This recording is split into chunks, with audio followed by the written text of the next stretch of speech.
My name is Miss Althea. I'm so glad that you're all here. You've made today a special day just by being near.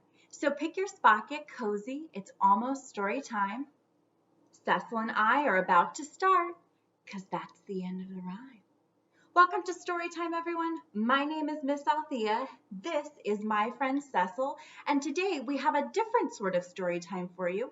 Instead of reading you a story from a picture book, Cecil and I are going to tell you a story along with the help of some friends. Now, these friends are a little ghostly, but I promise you they're very friendly and not scary at all. We will be making a couple spooky noises, but we hope you're going to join in with us. Without further ado, this week's story. Once upon a time, there was a grown-up ghost, or a gug. And this gug had 4 little ghostlings. 1, 2, 3, and 4. Now, ghosts enjoy all sorts of foods throughout the year, but they eat a special feast on a special night before they go out spooking. This feast is all sorts of things like parsnips and potatoes, marshmallows, giant bowls of ice cream, though always vanilla ice cream, and of course, gallons and gallons of milk to wash it all down. Now, Gug was ready. The ghostlets had been practicing their spooky noises. It was just about time for the feast. But when they went to the cupboards, the marshmallows were gone. There were no parsnips or potatoes in the pantry. Not a drop of milk was left in the refrigerator. And not a single spoonful of vanilla ice cream in the freezer. It had all vanished. Well, 4 ghostlets couldn't go out spooking on empty bellies, and they had to have their feast. So Gug set off to the grocery store after the ghostlets promised that they were going to be on their best behavior, stay home, practice their spooky noises, and above all, not to eat a single snack, a single bite, or else they'd ruin their appetite. So off went Gug, leaving us with our 4. The first little ghostlet said, "I know what I promised, Gug, but I'm so hungry. We've been trying so hard all year to practice well. I'm just going to go to the garden and have a little snack. After all, it's just food from the garden." So the first little ghostlet pulled some kale from the ground and went munching it down like a rabbit. Little gritty but good, and had a glass of water before heading back to its spooky noises. Ooh, ooh, ooh. Oh, I feel good, said the first little ghost. I feel ready to spook. Well, the second little ghost had some suspicions and wasn't a fan of kale. He'd always heard that shopping and eating local was good, so he went out into the vineyard and plucked some grapes. Excellent, a very good year, and washed those down with some water as well, so her spooky noises would come out well. Now our third little ghostling wanted something extra special, something unusual, something festive and seasonal. Ah, yes, pumpkin. So our third little ghostling went out into the garden, to the opposite side of the kale, of course, to a great big pumpkin patch. Took a bite of pumpkin, seeds and all, and finished off with a glass of water, just to wash those pumpkin seeds down. Maybe a little extra. They're sticking. Excuse me. Now, the fourth little ghostling had noticed something strange happening with the other little ghostlings and decided they were looking a little different. First little ghostling was looking a little green from all that kale. The second little ghostling was practically purple from all the grapes. And as delicious as that pumpkin must have been, well, their little ghostling was a little orange. So you can see why the fourth little ghostling was not sure a snack was the way to go. So went into the pantry to see if there was maybe a parsnip in the back. No luck. What about a glass of milk?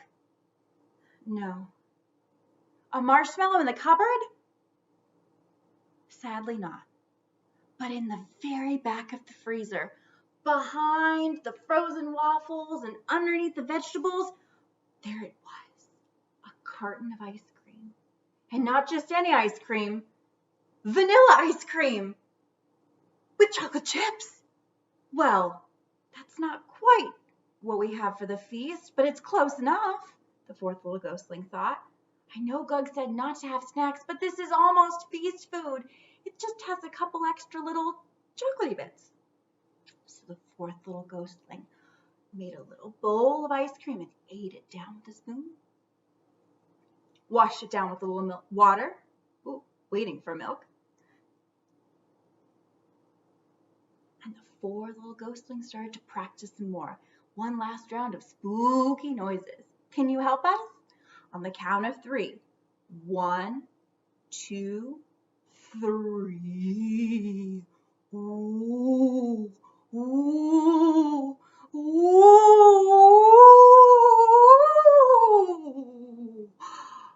I think I hear something. Do you? It must be Gug. Come in, Gug.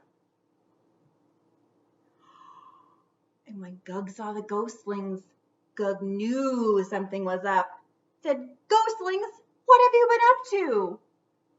Well, the ghostlings couldn't hide what had happened. The first little ghostling admitted, "Gug, I had kale. I just wanted this little snack. And it was healthy, right?" Gug had to admit, kale can be good for you, but not good for ghosts on a Halloween night. So she sent the first little ghostling upstairs to take a bath.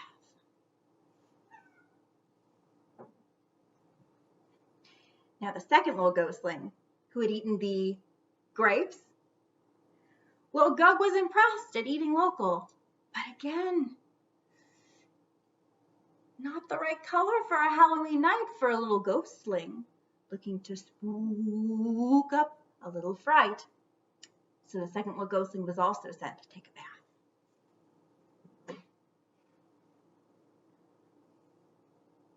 The third little ghostling, well, Gug was impressed by the commitment to seasons, but orange is not the best. So our third little ghostling was sent upstairs or downstairs. And our fourth little ghostling, well, should you help with the feast? Gug is very impressed. But as she was looking closer, she noticed something. Fourth little ghostling, did you eat something when I was out? And the ghostling admitted yes and said, "How did you know, Gug?" "Well, close your eyes and spin 3 times. "Okay," said the ghostling, "I'll try." Let's count for the ghostling. 1, 2, 3. I see how Gug knew.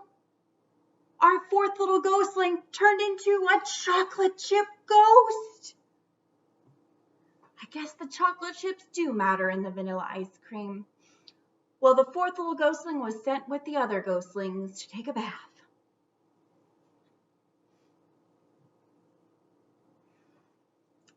Gug made them a great big feast, and they all got ready to make their spookiest of noises.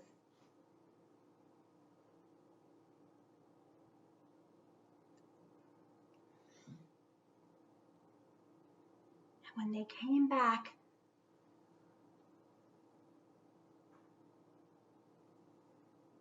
they feasted and feasted on their parsnips the vanilla ice cream, their marshmallows, and their milk. But that year, even little ghostlings had to wear costumes.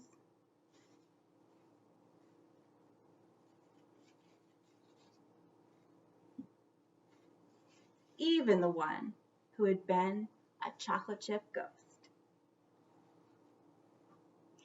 Thank you so much for joining us, Gug and our 4 little ghostlings this year. We hope you've enjoyed our story.